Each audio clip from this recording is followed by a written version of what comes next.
8월 5일 수요일 저녁입니다. 성경 말씀 출애굽기 22장입니다.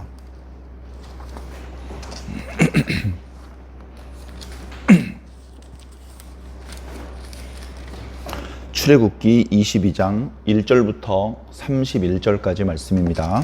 구약성경 114, 115, 116쪽입니다.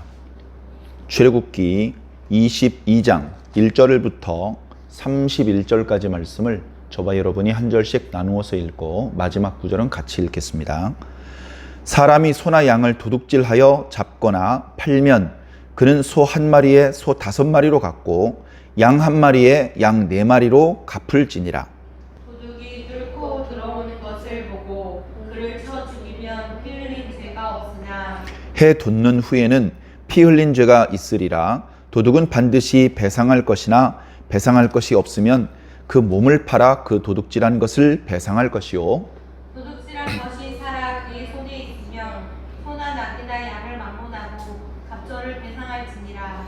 사람이 밭에서나 포도원에서 짐승을 먹다가 자기의 짐승을 놓아 남의 밭에서 먹게 하면 자기 밭에 가장 좋은 것과 자기 포도원에 가장 좋은 것으로 배상할지니라.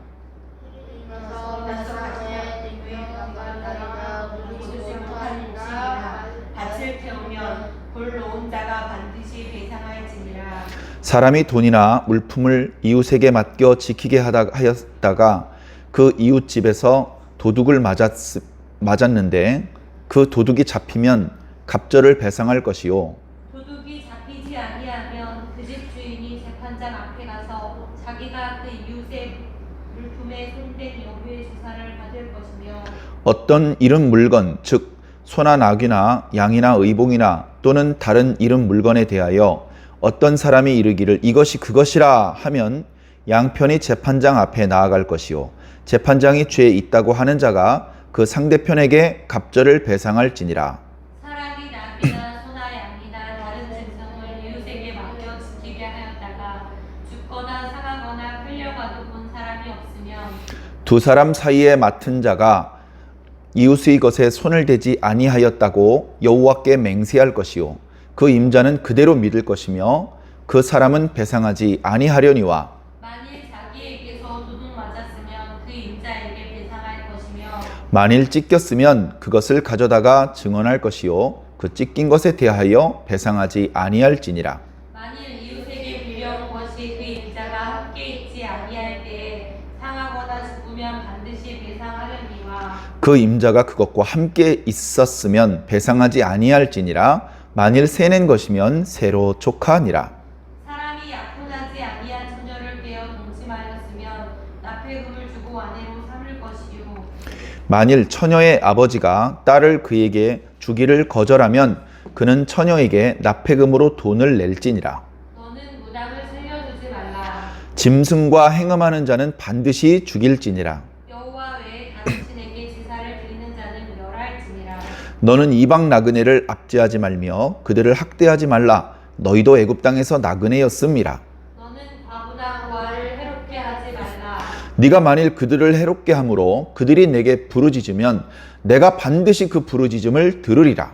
나의 도가 맹렬함으로 내가 칼로 너희를 죽이리니 너희의 아내는 과부가 되고 너희 자녀는 고아가 되리라.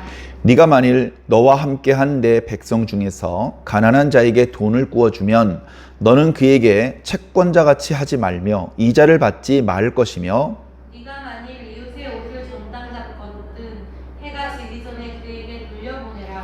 그것이 유일한 옷이라. 그것이 그의 알몸을 가릴 옷인즉 그가 무엇을 입고 자겠느냐. 그가 내게 부르짖으면 내가 들으리니 나는 자비로운 자임이니라. 너는 재판장을 모독하지 말며 백성의 지도자를 저주하지 말지니라. 너는 네가 추수한 것과 네가 짜낸 즙을 바치기를 더디하지 말지며 네 처음 난 아들들을 내게 줄지며 내 소와 양도 그와 같이 하되 이를 동안 어미와 함께 있게 하다가 너들의 만에 내게 줄지니라. 다 같이 너희는 내게 거룩한 사람이 될지니 들에서 짐승에게 찢긴 동물의 고기를 먹지 말고 그것을 개에게 던질지니라. 아멘. 아멘.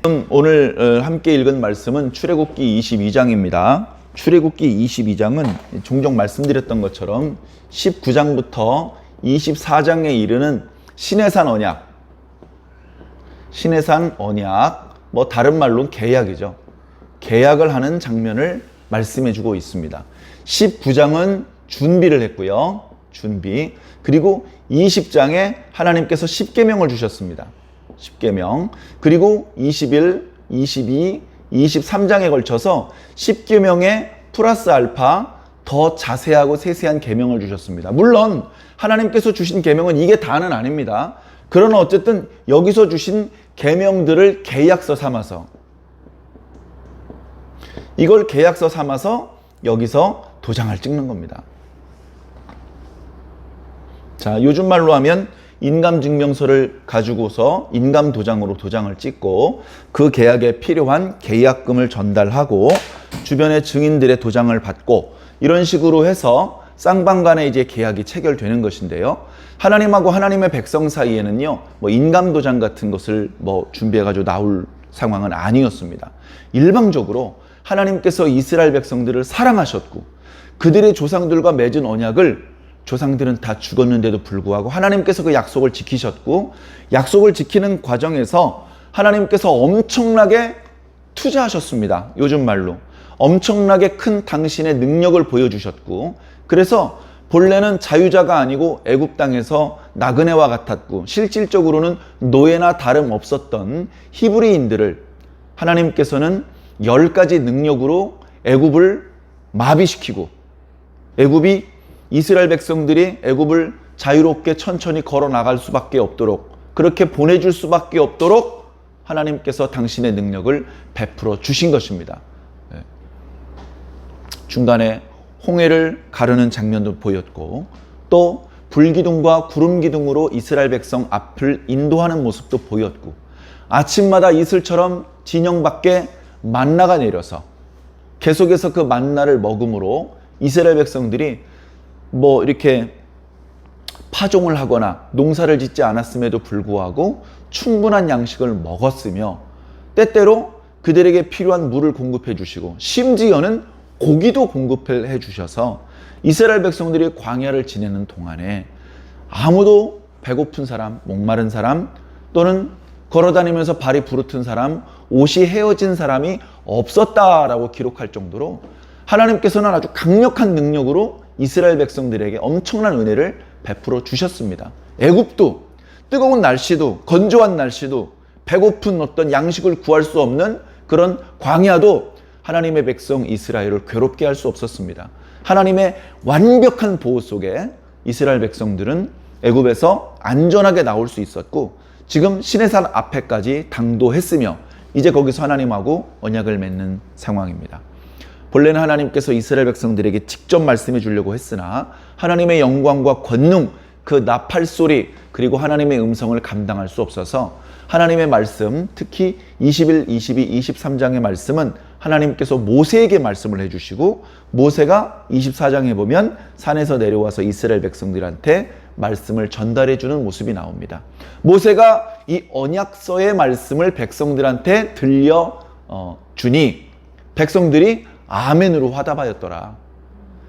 그 계약서 말입니까? 우리 아멘입니다. 우리 도장을 찍습니다. 너희들 정말 나와 언약을 맺을래? 너희들 정말 나의 백성이 될래?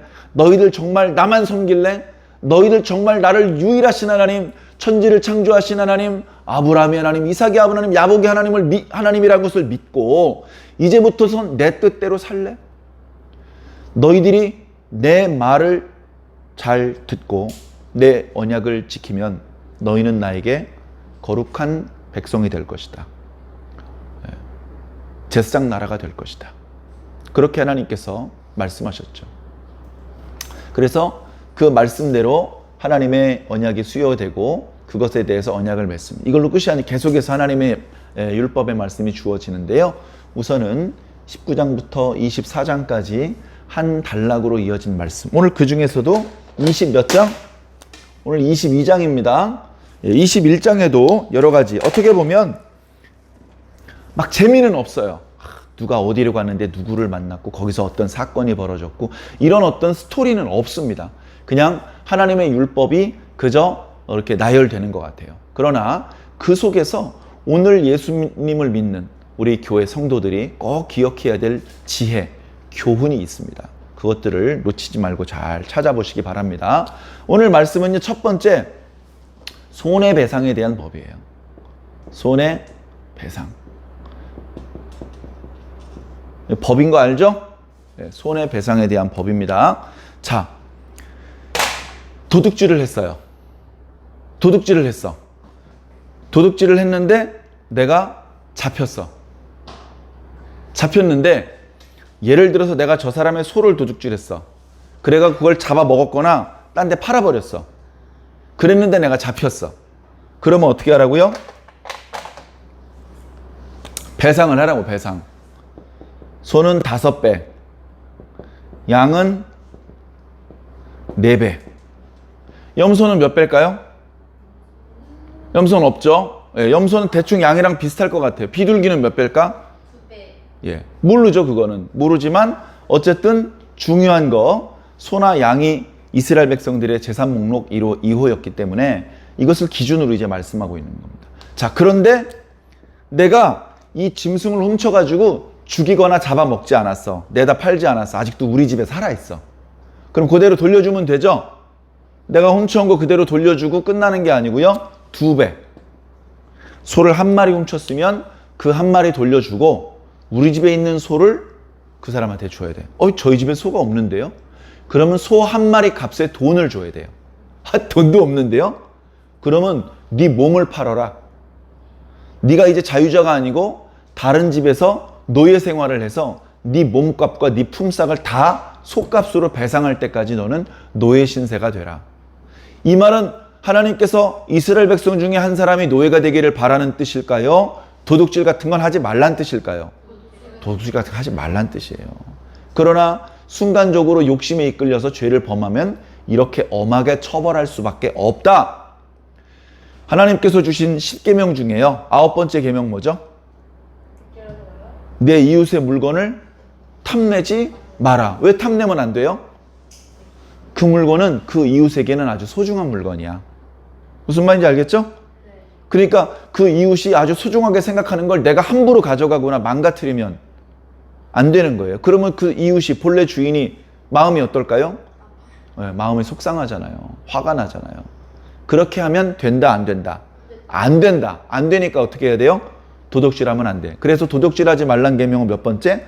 8번째 있는 거예요. 네. 탐내니까 도둑질하는 거거든요. 자, 계속해서 변상을 합니다. 자, 이 도둑의 경우에는요, 이런 계명도 있어요. 밤에 누가 우리 집에 있는 소를 도둑질하려고 와요. 부시럭부시럭 소리가 나서 보니까 소도둑이 왔어. 그러면 소를 도둑질하게 내버려 둬야 돼요? 못하게 막아야 돼요? 못하게 막는데, 도둑 선생님, 도둑질하지 말고 그냥 가시죠. 그럼 그냥 가나? 막 싸움이 붙을 수도 있고요. 네. 막 칼로 집주인을 죽이고 소를 도둑질해 갈 수도 있어요. 아주 위험한 상황이죠. 소도둑, 안 되면 말지. 사람을 죽여서라도 소를 도둑질하러 온 사람이기 때문에 아주 위험한 상황이 됩니다. 그때 소 주인도 위험한 상황이기 때문에 자기 자신을 지켜야 돼요. 그죠? 그래서 그 도둑과 싸움이 붙어서 도둑을 죽였어. 죽이면 무슨 죄? 살인죄. 6번째 계명이 뭐라고요? 살인하지 말라. 살인을 해도 죄를 묻지 않는 경우가 있어요. 전쟁을 했어. 이스라엘 백성들을 괴롭히는 적군을 죽였어. 그거는 살인죄가 성립되지 않아요. 그리고 성경에 보면 사형에 해당되는 죄가 있어. 누가 우상 숭배를 했어. 율법에 그를 죽이라 그랬어. 그래서 죽였어. 그러면 사형죄가 나한테 살인죄가 적용이 안 된다고. 자, 그런데 도둑이 우리 집에 소 훔치러 왔어. 근데 그거 뭐 훔치게 하려고 싸움 붙었는데 내가 그 도둑을 죽였어. 그러면 살인죄가 나한테 적용이 될까요? 안 될까요? 안 된다. 죽여도 된다. 죽여도 그 사람에게 죄를 물을 수 없다. 너 왜 우리 아버지 죽였어? 니네 아버지가 우리 집 소 도둑질하러 와서 너희 아버지인 줄 모르고 싸움이 붙었는데 너희 아버지를 죽였어. 그런 경우에는 이의를 제기할 수 없다. 나쁜 짓 다 걸린 거니까.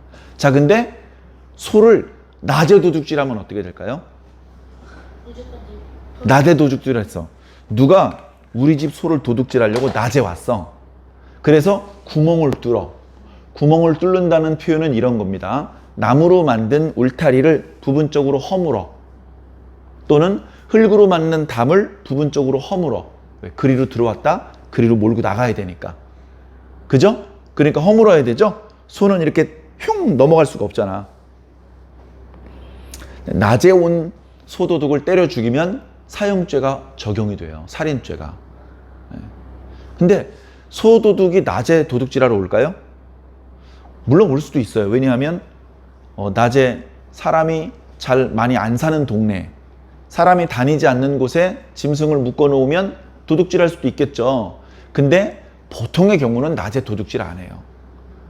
낮에 소 끌고 갔다가 사람들이 안 보는 밤에 소를 끌어다가 자기 집에다 묶어놔 버려야 내 소라고 주장을 할 수 있지. 낮에 소를 끌고 가는 걸 누구한테라도 눈에 띄면 곧바로 도둑질한 것이 발각되기 때문에 낮에는 보통 소도둑을 안 해요. 그러니까 소도둑이 왔는데 누군지도 알고 소도둑이 온 걸 알고 이웃들한테 도움을 청할 수도 있고, 낮에 온 사람은 소도둑이 아닐 가능성도 많은데 기어이 그를 죽였으면 무리하게 죽인 거예요. 정당방위란 게 있어요.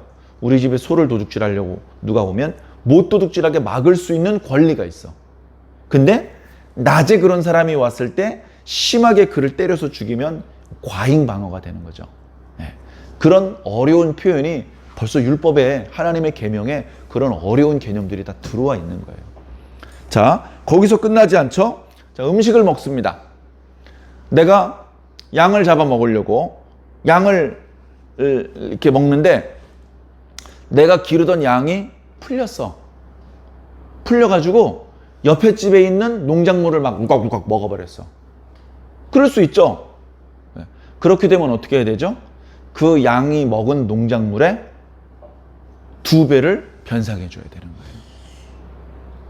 거예요. 2배. 근데 2배라고 안에 있고, 오늘 성경엔 뭐라고 표현했냐면 그 양이 예를 들어서 보리를 먹었어. 그러면 우리 집에 있는 보리밭에 있는 보리 중에서 제일 고급 그 보리를 줘야 되는 거예요. 우리 집은 보리 농사를 안 짓는데요? 그럼 어떻게 될까요? 그러면 시장에서 가장 비싼 보리 가격으로 그 우리가 이제 기르던 양이 풀려가지고 옆에 집에서 먹은 양만큼 변상을 해줘야 되는 거예요. 아니, 포도나무를 뜯어 먹었어. 또는 먹진 않았는데 막 짓밟아 놓고 나무 가지를 부러뜨리고 나무를 뽑았어. 그렇게 손해를 끼치면 거기에 손해를 미친 만큼 변상을 해줘야 되는데, 똑같이 변상하는 게 아니고 가장 고급스러운 수준으로 보상을 해줘야 되는 거예요. 그게 2배가 될 수도 있고 1.5배가 될 수도 있고 3배가 될 수도 있어요. 이것 전부 다 뭐다? 내 이웃의 물건을 탐하지 마라. 내 이웃의 물건을 네 물건처럼 소중히 아껴라. 이런 말입니다. 자, 그 뒤에 또 어떤 말씀이 있냐면요. 불이 붙었어. 5절에 보니까 불이 붙은 얘기가 나와요. 불이 나서 가시나무에 불이 붙었어요. 가시나무에 불이 붙었는데 왜 가시나무에 불이 붙지? 여러분, 가시나무 본 적 있습니까? 우리나라에서는 잘 안 자라요. 일부 이제 외래 품종인데 우리나라에 들어온 경우도 있는데, 그 가시나무는 줄기에 가시가 굵게 나 있어요. 그래서 그게 이제 이렇게 살아있을 때는 녹색인데 그걸 말리면 허연색으로 마릅니다. 근데 마른 다음에도 이게 쉽게 부러지지 않고 뾰족한 가시가 못 같아요. 못. 한 2cm 정도 되는 가시가 삐쭉삐쭉 나와 있어요. 그러니까 가시나무를 일부러 우리 짐승들을 기르는 곳에 울타리 같은 걸로 써요. 무슨 말인지 알겠죠?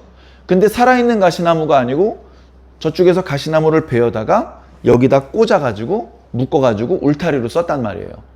그러니까 바짝 마른 가시나무는 어떤 상태다? 불이 붙기 좋은 상태야. 거기다 일부러 불을 붙이려고 하진 않았어. 근데 어떻게 하다 보니까 거기에 불이 옮겨 붙었어. 근데 이 가시나무 울타리로 쓰던 가시나무에 불이 붙었는데 그 불이 남의 집 낫가리가 뭡니까? 자, 보세요. 뭐 보리를 예로 들게요. 보리가 잘 자라고 있어요. 보리가 아직 자라고 있을 때는 연두색, 그죠? 근데 보리를 이렇게 밑에를 추수를 했어.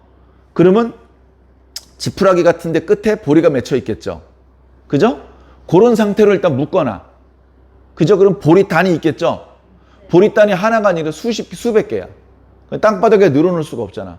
그러니까 동그랗게 쌓아가지고 이렇게 산 모양으로 뾰족하게 이렇게 동그랗게 쌓아서 올려서 이렇게 탑처럼 세워놔요. 그러면 어떻게 해야 돼? 그건 잘 말렸다가 나중에 곡식을 이렇게 탈곡을 해야죠. 지푸라기는 빼고 알맹이만 따로 모으고 그 알맹이는 또 두드려가지고 껍데기를 벗겨서 속에 있는 곡식을 먹는 거잖아요. 우리가 먹는 쌀 다 그렇게 먹는 거예요. 그렇게 만드는데 아주 여러 가지 손길이 미쳐요. 그래서 밥알떼기 하나도 그냥 버리지 말라 그러는 거예요. 아껴서 먹고 깨끗하게 드셔요. 그래서 이제 이스라엘 사람들도 그렇게 보리를 추수해 놓고 이렇게 쌓아놨어. 쌓아놓고 그게 말랐어. 말랐는데 우리 집 가시나무 울타리에 불이 그리 옮겨 붙었어. 그럼 먹어보지도 못하고 홀랑 다 타버리는 거 아니야. 큰 피해를 주는 거잖아요. 그럼 변상을 해도 돼요? 아니면 안 해도 돼요? 무조건 해요. 반드시 변상을 하라는 거예요. 반드시. 그래서 이렇게 추수를 해놓은 곡식. 그 다음에 또는 여기 뭐라고 돼 있냐면 거두지 못한 곡식. 밭에 보리가 다 익었어. 이제 거두면은 옆에 이제 낫가리처럼 세울 수가 있어. 그런데 거두지 않았어. 그래도 거기는 이미 다 보리가 다 맺혀 있고 그 다음에 이제 말라가고 있어. 이게 조금 말리면 이 낫으로 칠 때 더 잘 베어지거든요. 약간 말렸어. 근데 거기에 불이 붙었어. 보리밭에 불이 붙어서 보리가 다 타버렸어. 그러면 엄청난 피해를 준 건데 그것도 무조건 변상을 해라. 그리고 그 곡식이 아니더라도 그 상대방의 밭이나 어떤 재산에 손해를 끼치면 그것에 반드시 보상을 해라. 자, 그 다음에 7절부터는요, 물건을 맡기는 거예요. 이웃에게 물건을 맡겼어요. 맡겼는데 그게 도둑 맞았어. 도둑 맞았으면 2배로 변상을 해라. 그런 내용입니다. 근데 도둑이 잡혔으면 2배인데 8절에 도둑이 잡히지 않으면 그러면 물건은 없어졌고 이런 거예요. 내가 테란이한테 이 컵을 좀 보관해 달라고 했어. 그래가지고 내가 어디 갔다 왔는데 테란이가 도둑 맞았는데? 라고 말했어. 오케이? 자, 그랬는데 이거를 어떤 사람이 도둑질한 게 저기 있어. 잡혔어. 그래서 보니까 내 컵이야. 아, 이놈이 도둑질한 거 맞네? 해가지고 잡혔으니까 이제 2배로 변상하면 되겠죠. 도둑이. 그리고 이제 2배로 변상하면 돼요. 자, 도둑이 안 잡혔어. 이 컵은 없어졌고. 자, 이럴 경우에는요, 둘 중에 하나예요. 정말로 누군가 도둑질 해가지고 안 잡히고 멀리 도망간 거야. 잡을 수가 없는 곳까지. 그랬거나 테란이가 이 컵에 욕심이 생겨서 자기 집에 꼭꼭 숨겨놨어. 그리고서 도둑 맞았는데 이럴 수 있어요. 자, 그런 경우가 생기면 재판장한테 가야 된다. 그런 경우가 생기면. 그럼 재판장이 조사를 하죠. 조사를 해요. 정말로 도둑 맞은 건지 그 집에 어디 숨겨놓았는데 도둑 맞았다고 뻥치고서 자기가 꿀꺽 먹으려고 하는 건지. 그래서 테란의 집에 빌려준 나도 가고 재판장도 가고 여러 사람이 가서 그 집 물건을 조사를 합니다. 조사를 했는데 내가 그러는 거예요. 이거 내 건데? 라고 말하는 겁니다. 이거 내 건데? 라고 말하면 어떻게 되죠? 테란이가 갚아야 돼요. 그러면 테란이가 도둑질을 한 게 되는 거예요. 그래서 테란이는 2배로 갚아줘야 돼요.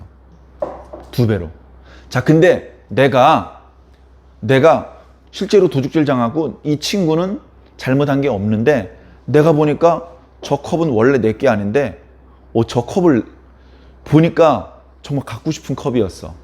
그래서 그 욕심에 이거 제 거였는데 라고 거짓말을 칠 수도 있어. 그랬다가 재판장한테 그게 발각됐어. 내가 거짓말한 게. 그러면 이제 내가 2배로 갚아줘야 돼요. 내가. 재판장이 잘못했다고 말하는 사람이 갑절을 배상해라. 그게 9절의 말씀입니다. 자, 10절에는요. 자, 동물을 맡겼어요. 컵 이런 거 물건을 맡긴 게 아니고 동물을 맡겼어. 동물을 맡겼는데 동물이 없어졌어요. 없어졌는데 그걸 도둑질한 걸 아무도 못 봤어. 나도 못 받고 이웃 사람들도 못 받고 여기 테란이도 못 받어요.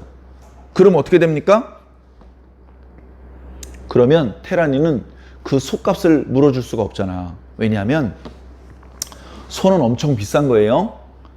어떤 사람은 자기 집 재산을 탈탈탈탈 긁어 모아도 소 한 마리 값이 안 되는 사람도 있어. 그 사람이 자기는 소를 만져본 적도 없고 도둑질해서 내다 팔지도 않았는데 그냥 도둑 맞았을 뿐인데 그것을 다 변상을 하려면 너무 힘든 거예요. 근데 정말 양심으로 내가 잘못해서 내가 도둑질해서 그런 게 아니야. 그러면 뭐라고 말하느냐? 11절 중요한 말씀이니까 읽어드릴게요. 두 사람 사이에 맡은 자가 이웃의 것에 손을 대지 아니하였다고 여호와께 맹세를. 나 네 물건 손 안 댔어. 그 말은 뭐냐면 내가 훔치고 내가 숨겨놓은 거 아니야. 나는 네 물건이 없어진 것에 대해서 내 욕심이 하나도 개입되지 않았어. 그렇게 하나님께 맹세하라는 겁니다. 하나님의 이름으로. 그러면 빌려준 사람은 그 사람의 맹세를 믿으라는 거예요. 그 사람의 맹세를 믿고 그 친구한테 배상을 요구하지 말라는 거예요. 왜? 하나님의 이름으로 벌써 맹세를 했으니까. 그걸 인정해 주라는 거예요. 이게 율법이에요. 이게 율법. 자, 그랬는데 12절 만일 자기에게서 도둑 맞았으면 그 임자에게 배상할 것이요. 만일 찢겼으면, 찢겼다는 것은 사람이 도둑질해 간 것이 아니고 맹수들이 와서 그것을 뜯어먹고 뭐 이런 거예요. 그런 상황이면 내 짐승을 임시로 맡아준 사람의 책임이 아니야. 그러니까 그런 경우엔 배상하지 않아도 된다 이런 말입니다. 자, 계속해서 14절 15절까지가 이제 손해배상법이에요.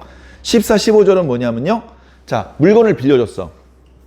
자, 예를 들어서 내가 자전거가 있어요. 근데 테란이가 빌려달래. 테란한테 빌려줬어요. 테란한테 빌려줬어요. 빌려줬는데 내가 없는데 테란이가 내 자전거를 가지고 있다가 고장났어. 어떻게 해야 됩니까? 테란이가 변상해야 돼요. 오케이? 자, 근데 내가 빌려는 줬는데 내가 거기 같이 있었어. 같이서 자전거를 가지고 놀고 있다가 고장이 났어. 그러면 주인이 책임이야. 변상 안 해도 돼. 오케이? 자, 그 다음에 이런 거예요. 자전거를 내가 테란이한테 빌려줬는데 공짜로 빌려준 게 아니고 돈을 받았어. 나 자전거 이틀만 쓸게. 알았어. 5만 원만 줘.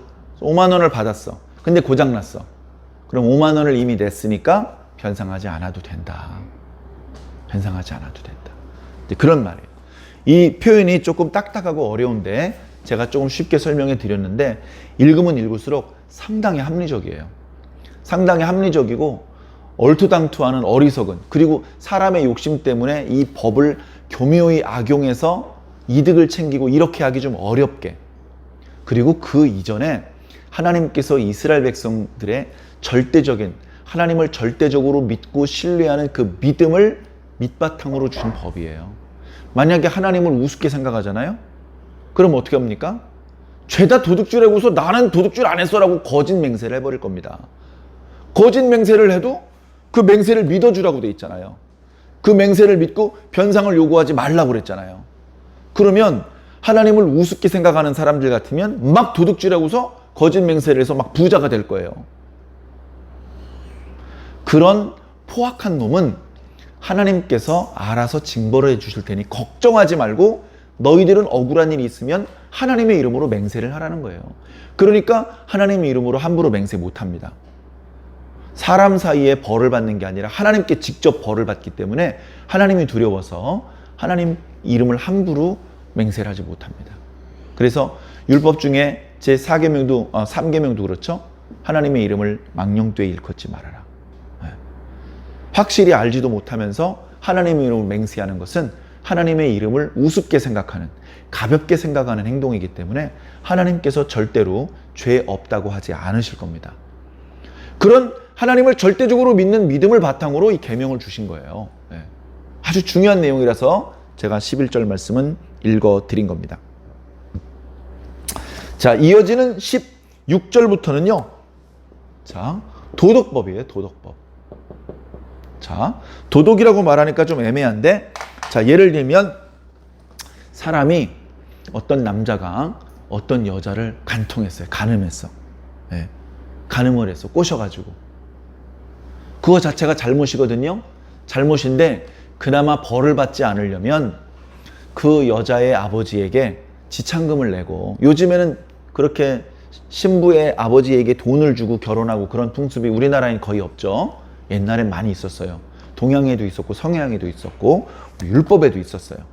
있는데 거기에 상당한 지참금을 내고, 오늘 뭐라고 말씀하셨죠? 납폐금이라고 어려운 단어를 썼는데 이것을 내고 그 여자를 네 아내, 평생 네 아내로 데리고 가라. 이 남자는 이미 아내가 있는데요? 둘째 아내로 데려가는 거죠. 과거의 율법 시대만 해도 일부 다처제가 허용되던 때니까 둘째 아내, 어쨌든 아내로 데리고 가서 평생 그 여자와 살아야 돼요. 자녀도 낳고 또 먹을 거 입을 거를 공급해 주면서 가족으로서 살아야 됩니다. 근데 그 여자의 아버지가 저런 놈한테는 내 딸을 아내로 줄 수가 없어. 마음에 안 들 수 있잖아요. 그럼 거절을 합니다. 거절을 해도 납폐금은 줘야 된다. 왜? 그 여자에게 상처를 준 거니까. 그 여자에게 상처를 준 것에 대해서 보상을 해야 된다. 그 말씀입니다. 자, 그리고 18절부터는요, 도덕법인데 종교적인 내용이에요. 종교적인 내용. 자, 18절은 뭐냐면요, 너는 무당을 살려두지 마라. 어떻게 하라는 얘기예요? 반드시 죽여라. 여기서 무당은요, 원어적인 의미는요, 여자 무당이에요. 여자 무당. 남자 무당을 보통 박수라고 표현을 해요. 박수. 그래서 남자 무당과 여자 무당을 합해서 박수 무당이다 이렇게 써요. 박수 이렇게 손뼉 치는 것도 박수인데 한문이 조금 다르죠. 박수 무당. 그러면 무당은 죽이고 박수는 안 죽여도 되나요? 아니요. 박수도 반드시 죽여야 됩니다. 반드시 죽여야 됩니다. 왜 죽여야 되죠? 무당은 하나님의 이름이 아닌 다른 우상의 이름으로 점을 치는 사람이에요. 그렇게 다른 신의 힘으로 점을 치는 행위 자체가 하나님을 모욕하고 무시하는 행동이에요. 그리고 이스라엘 백성들의 믿음을 오염시키는, 흔드는 폐역무도한 행동이에요. 그런 행동을 살려두면 계속할 거 아니에요. 반드시 죽여야 됩니다. 자, 19절. 짐승과 행음하는 자, 어려운 말로 수간이라고 그러는데요. 남자하고 여자하고 결혼하는 겁니다. 남자가 남자랑 결혼하면 됩니까? 안 됩니다. 여자가 여자랑 결혼하고 됩니까? 안 됩니다. 그러면 남자가 암캐하고 결혼하면 됩니까? 여자가 숙캐하고 결혼하면 됩니까? 안 되죠? 그거 하지 말라는 거예요. 절대 하면 안 됩니다. 이거 뭐 성경에 뭐 어디 그런 말이 있어요? 여기 한두 군데 나오는 게 아니에요. 절대로 안 됩니다. 자, 20절. 여호와 외에 다른 신에게 제사를 드리는 자를 멸하라. 멸하라는 건 뭐죠? 멸치를 먹이라는 겁니까? 죽이라는 겁니다. 죽이라는 겁니다. 여호와 이외의 우상에게 희생제물을 바치는 행위는 하나님을 모독하고 하나님께서 만드신 창조 질서를 깨트리는 작은 죄가 아니, 엄청나게 큰 죄입니다. 한 20년 살려뒀다가 20년 후에 죽이라가 아니고 지금 당장 죽이라는 겁니다. 그런 사람은 세상에 즉시 죽여서 세상에 남겨놓지 말아라. 그런 하나님의 아주 무서운 말씀입니다. 자, 21절부터는 자비에 대한 법입니다. 결국 다 같은 도덕의 법이죠. 자, 여기 나그네가 나옵니다. 나그네. 이 나그네는 이렇게 막 여기저기 여행하는 사람이 아닙니다.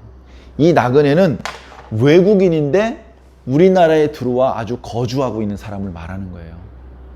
외국인인데 그러니까 이스라엘 백성으로는 이런 거죠. 이스라엘 민족이 아니야. 뭐 예를 들면 아브라함의 자손이 아니야. 이스라엘 12지파 그 어디에도 소속이 없어.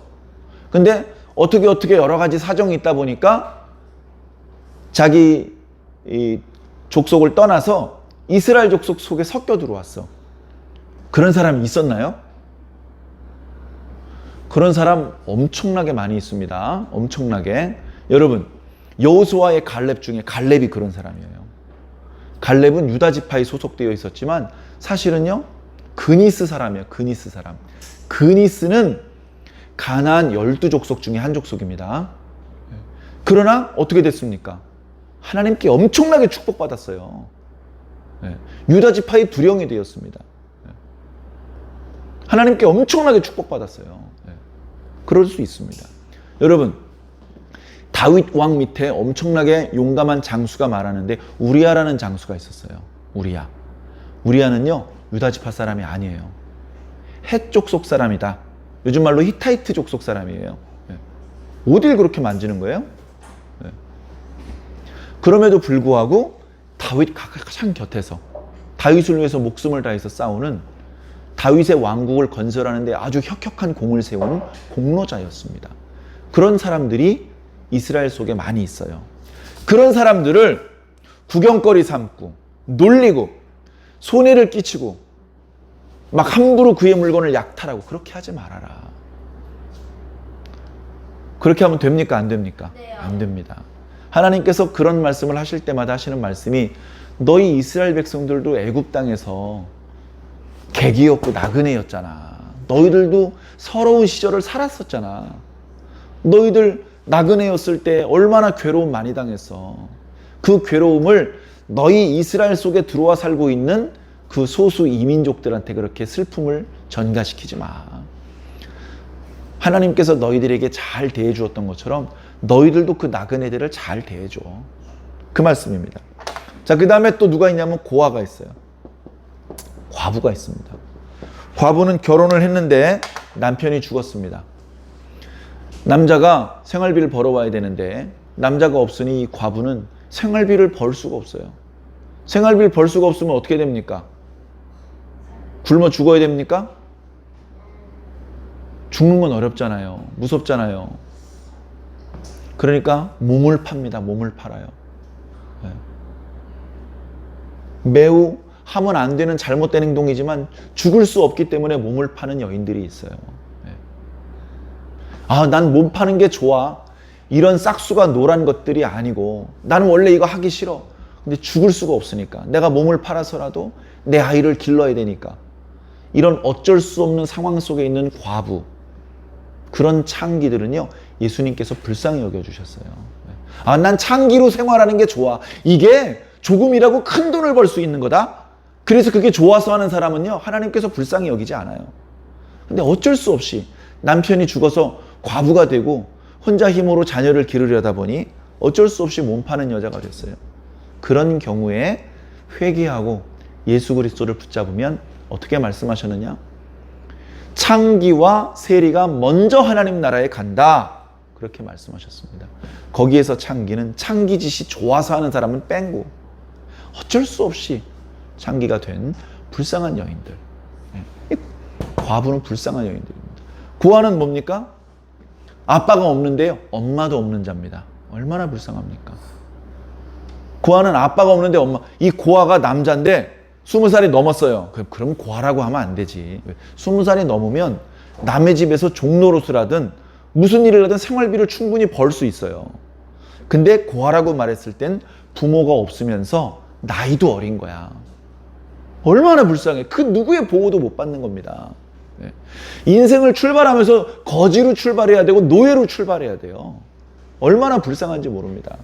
이스라엘 백성 중에 이런 사람들이 나타나면 안 되는데 이런 사람들이 나타나거든 너희들은 고아와 과부를 괴롭히지 말아라. 너희들이 이놈들 괴롭히잖아? 그러면 이놈들이 너무나 힘들어서 하나님께 기도를 할 거야. 하나님, 제가 과부인데요, 제가 고아인데요, 너무 힘들어요. 저 사람이 괴롭혀서 안 그래도 힘든데 더 힘들어졌어요 하면서 울면서 하나님께 기도하면 내 그런 기도는 반드시 들을 거야. 고아와 과부를 괴롭힌 사람한테 내가 칼을 들고 찾아갈 거야. 그래서 너를 찔러 죽일 거야. 그러면 네 아내가 과부가 되고 네 자식이 고아가 될 거야. 그렇게 하나님께서 엄하게 말씀하셨습니다. 그러니까 고아와 과부는 어떻게 해라? 절대 괴롭히지 말고 도와줘라. 도와줘라. 자, 고아와 과부까지는 아니지만 가난한 사람이 있습니다. 가난한 사람. 이방 사람들 지구 반대편에 있는 가난한 사람 말고 너희 친족 중에 이스라엘 민족 중에 가난해진 사람이 생기면 그러면 어떻게 굶어 죽으면 안 되니까 돈을 줘야죠. 여러분, 내가 가난해요. 돈이 없어. 굶어 죽게 생겼어. 굶어 죽으면 안 되니까 돈이 필요해. 그랬을 때 테라나 나 배고파. 돈이 없는데 돈 좀 줘. 라고 돈을 달라 그럽니까? 빌려 달라 그럽니까? 정신이 온전한 사람은 빌려달라고 말합니다. 그냥 달라고, 안 갚을 건데 그냥 달라고 하면 나쁜 놈입니다. 그러나 착한 양심을 가진 사람은 빌려달라고 합니다. 내가 지금 어려워서 그런데 내 요 위기만 넘기면 지금 빌린 거 2배로 갚을게. 내가 열심히 일해서 이거 먼저 갚을게. 그때는 내가 굶더라도 이건 꼭 갚을게. 이렇게 맹세를 하면서 빌리거든요. 그렇게 빌리는 가난한 이웃, 그 이웃에게 이자 받지 말어. 나 10만 원만 빌려줘. 그럼 하루에 1,000원씩이다. 야, 열흘 지났어. 11만 원으로 갚어. 이런 행동하지 말라는 거예요. 이자 받지 말아라. 그리고 미안해. 한 달 만에 꼭 갚으려고 그랬는데 한 달만 더 기다려줄 수 있겠니? 기다려줘라. 이게 하나님의 마음입니다. 하나님의 마음. 자, 돈을 갚아야 되는데 돈을 못 갚았어요. 돈을 못 갚았어. 그래서 이 자식 나도 돈이 궁한데 빨리 안 갚고 이러면 어떻게 해? 안 되겠어. 너 옷이라도 내놔. 해가지고 옷을 뺏어갔어요.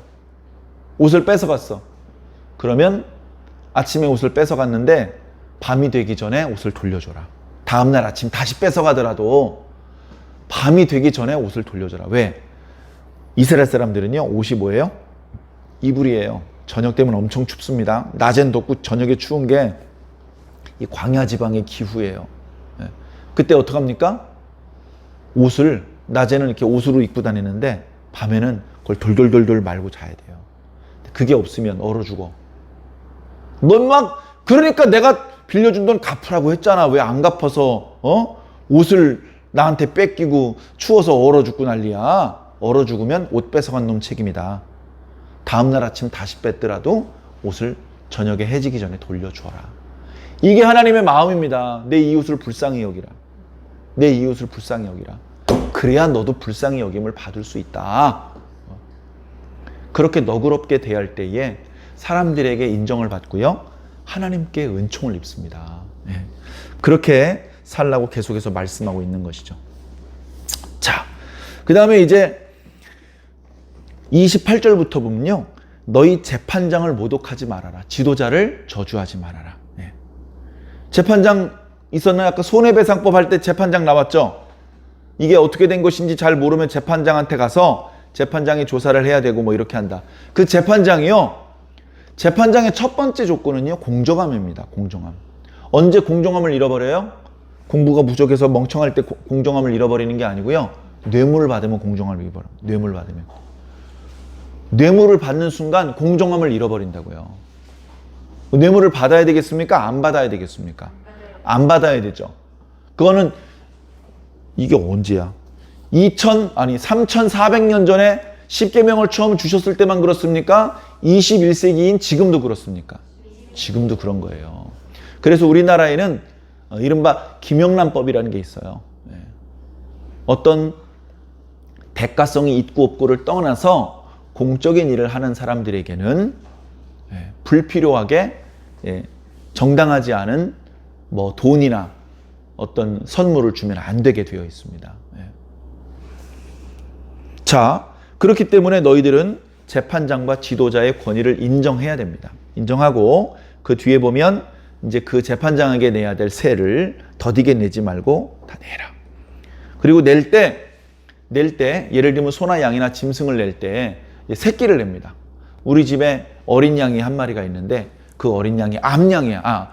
양이 있는데 암양이에요. 그 암양을 줄 수는 없어요. 왜? 그 암양을 우리 집에 계속 길러야 그 암양이 새끼도 낳고 젖도 짜니까 내가 그 새끼를 계속 받아야 되고 젖을 짜서 먹어야 되니까 암양은 줄 수가 없어. 근데 그 암양이 새끼를 낳았어요. 그럼 새끼는 줄 수 있잖아. 새끼를 주는데 일주일 이상 있다가 줘라. 어미양도요. 인간하고 똑같지는 않겠지만 새끼를 낳으면 그 새끼를 사랑하는 거예요. 새끼를 핥아주고 새끼에게 젖을 물리고 싶은 거예요. 근데 그걸 못하게 강제로 빡 빼면 어미양이요. 울어요. 어미양이 울어요. 사료도 안 먹어요. 왜 그런지 알겠죠? 사랑하기 때문에 그래요. 그리고 실제로 그 어린 양을 최소 일주일 동안은 어미양의 젖을 먹게 해야 그래야 건강을 하답니다. 사람도 마찬가지죠. 사람도 태어나면 일주일 동안은 엄마 품에 있어야 돼요. 그래서 이스라엘에 할례의 규례가 있을 때도요, 8번째 되는 날 할례를 행하라 그랬어요. 그것이 다 이렇게 이런 하나님의 사랑의 계명 속에 그 의미들이 다 담겨져 있는 겁니다. 자, 그래서요, 맨 마지막 구절이 31절인데요. 지금까지 읽었던 22장 말씀 전체의 결론이에요. 자, 제가 읽어드리겠습니다. 아까 제가 중간에 한 구절 읽어드렸죠? 그거하고 지금 읽어드리는 31절 중요하기 때문에 읽어드리는 겁니다. 잘 들으세요. 너희는 내게 거룩한 사람이 될지니, 그 뒤엔 중요하지 않아요. 들에서 짐승에게 찢긴 동물의 고기 네가 먹지 말고 개들한테 던져라. 왜? 너는 거룩한 사람이 돼야 되니까. 자, 우리는요, 하나님 앞에 거룩한 사람이 돼야 돼요. 거룩한 사람이 되기 위해서 해야 될 일이 많아요. 맨 마지막 구절에 있는 것처럼 언제 죽었는지도 모르는 맹수한테 찢겨 죽인 고기 사체, 그것의 일부분을 먹음으로 해서 자기 몸을 부정하게 하면 안 돼요. 그리고 우리 주변에 가난한 사람한테 돈을 빌려주고 이자를 달라고 하면 내가 거룩한 사람이 안 돼요. 우리 주변에 살고 있는 고아와 과부를 무시하고 불이익을 주면 내가 거룩한 사람이 될 수가 없어요. 우리 동네에 살고 있는 나그네를 피눈물 나게 만들면 나는 하나님의 거룩한 사람이 아니에요. 그리고 도덕법, 여러 가지 우상 숭배의 죄, 그리고 음란의 죄, 그리고 이웃의 그 처녀를 범한 죄, 이런 죄를 지으면 나는 하나님 앞에 거룩한 사람이 될 수가 없어요. 그리고 다른 사람의 물건을 소중히 다루지 못하고 그 사람의 물건에 손해를 끼친다면 역시 나는 하나님 앞에 거룩한 사람이 될 수가 없어요. 참 이상하죠? 하나님 앞에 제사를 드릴 때 제사를 예법대로 잘 드리고 규정대로 제물을 잘 준비하고 그걸 못해서 거룩한 사람이 못 되는 게 아니고 이웃들과의 관계 속에서 사랑의 마음으로 이웃을 대해주지 못할 때 그때 나는 하나님 앞에서도 거룩하지 못한 사람이 되는 거예요. 아까 맨 마지막 구절인 31절 말고 한 구절 더 읽어준 구절이 몇 절이었어요? 11절. 누구의 이름으로 맹세하라고요? 여호와의 이름으로 맹세하라고. 그렇게 맹세하면 그의 맹세를 믿어주라고. 이게 거룩한 사람이기 때문에 가능한 거예요. 거룩하지 못한 사람, 아주 부정하고 속된 사람, 하나님의 이름을 우습게 생각하고 맨날 거짓 맹세를 하는 사람, 이렇게 거룩하지 못한 사람은요, 이런 맹세의 예법으로 손해배상법이 적용될 수가 없는 거예요. 그런 사람에게는 하나님의 축복과 은혜가 임할 수가 없는 겁니다. 이것은 옛날 3,400년 전만의 그런 게 아니고 오늘 우리도 마찬가지예요. 우리가 그렇게 대단히 성인군자는 아니고 대단히 율법학자는 아니고 뭐 엄청나게 착한 사람은 아니고 우리 그냥 보통 사람일 뿐이지만 그러나 우리가 알고 있는 범위에서의 하나님의 말씀 그리고 우리들의 마음속에 심어놓으신 하나님께서 주신 그 선량한 마음, 착한 양심 그것에 어긋나는 그런 말과 행동을 했을 때에는 우리는 하나님 앞에 거룩한 사람이 못 되는 거예요. 우리는 하나님 앞에 거룩한 사람이 되는 것이 신앙의 목표입니다. 천국 가는 것도 우리 신앙의 목표인데요. 하나님 앞에 거룩한 사람이 돼야 천국에 갈 거 아니에요. 천국에 더러운 사람도 막 들어가면 안 되잖아요. 그러기 위해서 천국 하나님 잘 준비하고 있습니까? 널찍하게? 그걸 염려할 것이 아니라 내가 거룩한 사람인지를 먼저 걱정해야 됩니다. 그래서 나한테 혹시 부족한 부분이 있다면 이런 율법의 말씀을 잘 살펴보아서 내가 잘 지키지 못한 부분들에 대해서 잘 지키고 내가 전에 놓친 부분들에 대해서 다 찾아다니면서 화해를 청하고 배상을 해주고 그렇게 해서 이스라엘 백성 공동체 속에 화평과 평화를 만들 때 그때 나는 하나님 앞에서도 거룩한 사람이 될 수 있는 거예요. 우리는 우리 가족들에게 거룩한 사람이 되어야 됩니다. 우리 교회 성도들에게 거룩한 사람이 되어야 됩니다. 그리고 심지어 믿음이 없는 동네 사람들 아직 예수님을 모르고 하나님, 예수님, 성령님 모르는 일반 국민들에게도 모든 사람들에게도 우리는 착하고 깨끗한 사람이 되어야 됩니다. 그렇게 할 때 많은 사람들이 하나님께 돌아올 겁니다. 그렇게 할 때 하나님의 이름이 사람들에게 칭송과 영광을 받을 겁니다. 그렇게 할 때 우리가 하나님의 엄청난 은혜와 축복을 누리게 될 것입니다. 저와 여러분이 바로 그 축복의 주인공이 되시기를 예수님 이름으로 간절히 축원합니다. 기도하겠습니다. 하나님 아버지, 시내산에서 모세에게 주셨던 그 말씀들이지만 하나님 아버지, 이 말씀들은 어쩌면 오늘 우리들에게도 그대로 적용되는 말씀들입니다. 하나님 아버지, 중요한 것은 우리가 하나님 앞에 거룩한 사람이 되어야 되겠습니다. 우리가 감히 어떻게 거룩한 사람이라 스스로를 평가할 수 있겠습니까? 저희들에게는 여러 실수가 많고 모자란 점이 많고, 하나님 아버지, 거룩하고는 거리가 먼 속된 속성들이 아직도 많이 남겨져 있는 것 같은 그런 안타깝고 아쉬운 모습들이 가득합니다. 그럼에도 불구하고 하나님, 조금씩 전에 저지르던 실수를 이제는 저지르지 않고 점점 더 온전한 모습으로 성장하며 성숙할 수 있기를 원합니다. 하나님 아버지 주신 이 최소한의 계명들에 저촉되지 않을 수 있는 어떤 율법의 계명을 지켰다기보다 근본적으로 우리들의 마음이 착한 양심이 되어서 하나님 앞에 부끄럽지 않고 이웃들에게 떳떳할 수 있는 그런 깨끗하고 선량한 그런 사람으로 살 수 있기를 간절히 바랍니다.